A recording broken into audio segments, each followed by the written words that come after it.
qué gusto.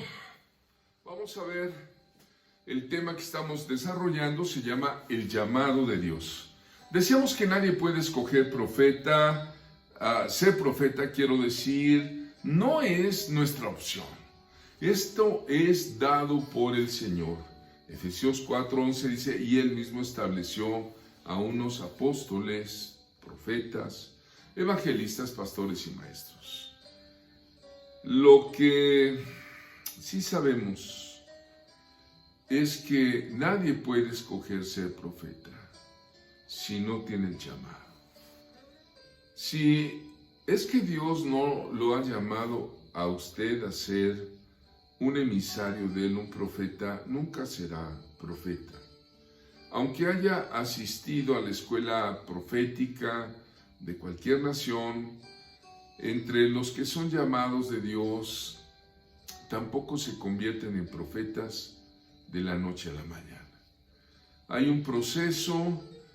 Algunos piensan que si recibieron una profecía o dieron una profecía, ya con eso al día siguiente van a ser reconocidos, su iglesia, su pastor los va a llamar para que sigan dando palabra y que sean lanzados a un ministerio glorioso. No es así. Es Dios, el Espíritu Santo, el que confirma, el que afirma y el que toma cada vida para el servicio de Jesucristo. Recordemos que el hombre, decía Santiago, sus días son como la niebla que pasa. Isaías dice, se seca la hierba, se marchita la flor, pero la palabra del Señor permanece para siempre. Y el Señor quiere hombres que den la palabra, no hombres que se monten en su propia gloria y se autoproyecten, se autopromuevan como profetas, que conozco algunos que así lo hacen y realmente no lo son. Lo intentan ser, pero esto no depende del ser humano, no depende de tus intereses. Depende de la bondad y la compasión de Dios por esta humanidad. Encontramos en el llamado de Dios, déjame comentarte, hablábamos de Samuel. Samuel es llamado desde ser pequeño y él tuvo un discipulado, tuvo que servir en la casa de Elí y aprender del sumo sacerdote. Él tuvo una investidura, tenía su efod de lino, y tuvo que aprender a servir antes de que Dios le diera su propio ministerio. Llega el momento en que el Señor lo llama 4 veces por su nombre, porque Dios conoce a sus siervos. Y los llama y los comisiona. Samuel llama a David para ser ungido, aquel joven adolescente que es David. Pero David llegó a ser rey después de muchos años. A pesar de ya estar llamado, de tener una unción divina, David no se aferra en el momento. Antes bien tuvo mucho respeto porque era el rey. En ese momento era Saúl. Y aunque David continuó cuidando ovejas, después llega a ser un guerrero, sirve en la casa de Saúl como músico, como adorador, como guerrero, y después llega a ser un fugitivo de Saúl. Interesantísima la vida del rey David. Tenemos mucho que aprender del mover de Dios en la vida de David. David fue llamado y ungido como rey desde su adolescencia, pero ya como rey tuvo muchas experiencias duras. Tuvo la rebelión de un propio de su hijo, Absalón. Tuvo un pecado de sensualidad con una mujer y fue reprendido por uno de los profetas de su corte, el profeta Natán, ¿verdad? David aprendió de todo eso, era un hombre conforme al corazón de Dios y él tenía una corona, tuvo 3 funciones. Toma la primera en Hebrón y después llega a ser rey sobre todo Israel. David no se promovió a sí mismo. David nunca habló contra Saúl, aun cuando Saúl era egoísta, Saúl estaba endemoniado, deprimido, persiguió a David y él nunca se envalentonó en contra de él, porque sabía quién lo había ungido, un profeta de Dios, y que la unción que tenía era fiel y verdadera. Ahora, ser profeta requiere de madurez, de responsabilidad, de unción. Hay personas que son escaladores, que se juntan con los profetas para tratar de tener ciertos prestigios, pero Dios conoce nuestro corazón. Yo en la escuela de profetas que Dios me mandó trabajar, he visto toda clase de gentes. He visto bribones, he visto verdaderos profetas, mujeres profetisas extraordinarias, y Dios conoce siempre cuando tenemos la madurez y pasar de un nivel a otro, pero esto requiere de responsabilidad. Responsabilidad. Profetas jóvenes, profetas nobles, sean pacientes cuando Dios le dé lo suyo. Algunos ya quieren ser leones y ni siquiera han aprendido a ser corderos. No tienen identidad, no se ponen bajo ninguna cobertura, se vuelven ladronzuelos de ofrendas y son unos bribones. Lo he visto.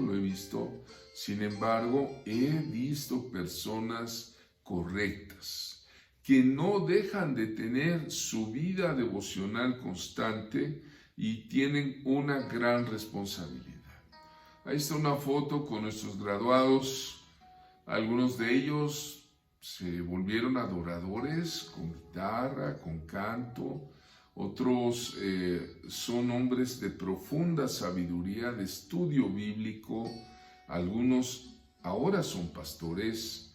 Hermanas profetisas que viajan en diversos lados, llevando la palabra del Evangelio, consolando, edificando, en el nombre del Señor Jesucristo. Dios nos ama y Dios quiere una generación profética. La verdad, creo que el Señor está más interesado en usted y en mí, en levantarnos, pero va a probar nuestra fidelidad, porque el Señor sabe que el corazón del hombre tiene que madurar. ¿Te acuerdas, Santiago, que dice: tengan por muy supremo gozo cuando se hallen en diversas pruebas? Muchos son llamados, pero pocos son escogidos. Recuerdo el llamado de un amigo, hoy él es un doctor, escritor de libros extraordinarios, un erudito en hebreo. Si él te diera su testimonio, quién era antes de Jesucristo, Dios mío, tú dirías: ¿cómo es posible? Pero Dios levanta al que quiere y lo levanta en alto. Pero siempre va a haber Dios la bendición. Y va a proporcionar padres espirituales, guías, mentores, para que lleguemos nosotros a cierta madurez que el Señor requiere de nosotros. El que tiene un llamado profético, pues lo va a desarrollar. Déjeme darle algo de mi ejemplo personal. No me gusta platicar mucho mi asunto, pero puedo decirlo porque yo lo viví.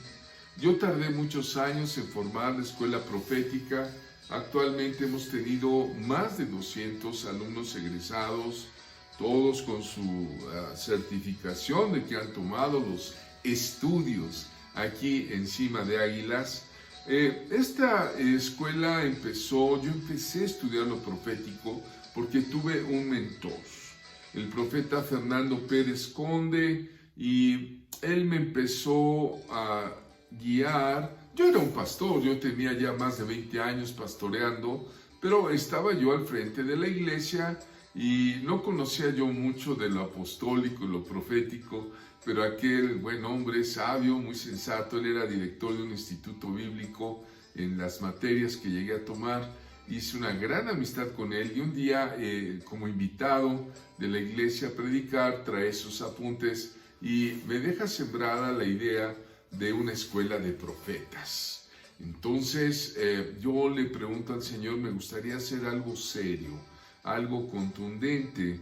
Y en ese momento mi padre espiritual había ido a otra ciudad de la República. Fíjate que no había internet en ese entonces ni teléfonos celulares. La comunicación no era tan constante como hoy, con WhatsApp, mensajes, etcétera. No había en ese entonces. Entonces, aunque nos separamos y estuve casi sin cobertura, yo levanté una iglesia solo por la dirección de Dios, con un gran anhelo. Te digo, después, años más adelante, el profeta anciano que te comento me siembra la idea de una escuela profética. Yo empiezo a entender esto. Resulta que una vez estaba yo junto con muchos pastores de Puebla y de ciudades circunvecinas, en un gran congreso, en un centro vacacional precioso. Había un auditorio, había oradores. Esa vez recuerdo que yo me asomé para ver quién andaba por ahí. Incluso yo estaba en un atuendo de short porque era un centro vacacional y no me había preparado, pero ya había empezado la conferencia. Y en ese momento que me llaman, me dicen, a ver usted venga para acá. Y pum, yo dije, pues ni modo, tuve que atravesar todo el salón con mi short y todos los demás estaban de traje, de corbata. Y estaban dos profetas, uno centroamericano y otro de Norteamérica. Recuerdo que empezaron a orar por mí y a decirme, usted tiene un llamado profético, el Señor lo quiere activar.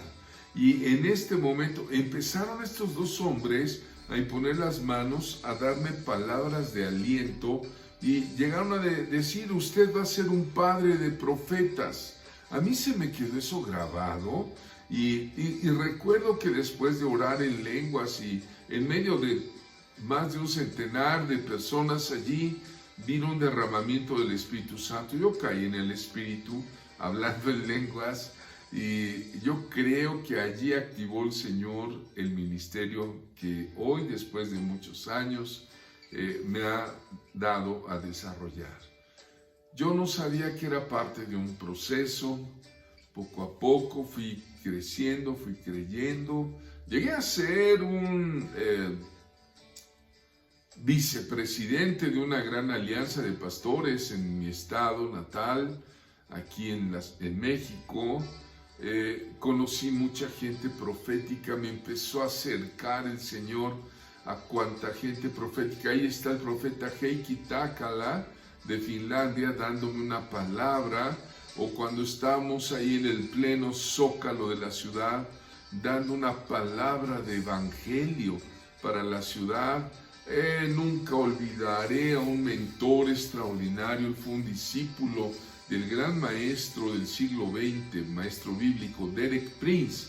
Este discípulo, y además un hombre extraordinario de Dios, muy usado en todos los carismas, en todos los dones, un profeta de oficio, pero con la suficiente humildad para decir, a mí nada más llámame Juhani, ¿verdad? Otro finlandés. Y ahí estoy en la foto con la primera generación de mis alumnos que salimos adelante con las escuelas proféticas. He viajado a algunas naciones del mundo llevando la palabra y estamos con un equipo, una compañía de profetas en un viaje en Centroamérica. Las banderas están allí y gracias a Dios que esa palabra que se empezó incubando como un proyecto de hacer una escuela profética ha sido oída por Dios, y pues ahora como lo que me dijeron que era padre de profetas. Y lo digo con temor y temblor porque requiere una gran responsabilidad. Y el llamado profético es muy importante. Si tú estás siendo llamado por el Señor, ¡qué bendición! ¡Qué bendición! No dejes de orar diariamente, de tener una cita con Jesucristo, de amar al Señor Jesús con todo tu corazón. Y recuerda que nuestra lucha no es en carne ni en sangre, que hay principados, hay potestades, gobernantes de tinieblas, huestes de maldad en las regiones celestes que van a querer detener tu ministerio. Una de las cosas que les causa mucho problema a los profetas es que de su llamado después quieren vivir por fe, sin la necesidad de ejercer un trabajo secular. Esto no está bien.